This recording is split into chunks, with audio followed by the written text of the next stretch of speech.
जय भीम, जय संविधान. जे आज हे आपण पाणी पितात, हे पाण्यासाठी सुद्धा डॉक्टर बाबासाहेब आंबेडकरांना खूप मोठा संघर्ष करावा लागला. पाणीसुद्धा आपल्याला पिता येत नव्हतं, कारण तर आपल्याला खाल्ल्या जातीचं म्हणलं जात होतं. खाल्ली वरली जात असं मनुस्मृतीमध्ये होतं आणि आपण खाल्ल्या जातीमध्ये येत होतात, म्हणून आपल्याला पाणीसुद्धा पिण्याचा हक्क नव्हता. कुत्रे पेत होते तळ्यामध्ये, ह्याच्यामध्ये पाणी कुत्रे पेत होते, पण आपण माणूस असूनसुद्धा आपल्याला पाणी पिता येत नव्हतं.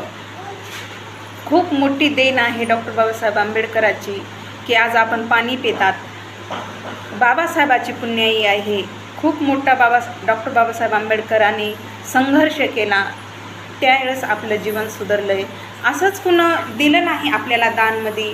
डॉक्टर बाबासाहेब आंबेडकरांनी आपल्या जीवनाचे एक एक क्षण घातलं आहे ह्या आपल्या समाजाला, भारताला घडवण्यासाठी. खूप मोठी क्रांती केली आहे त्या महामानवाने. जय भीम, जय संविधान. नमो बुद्धाय.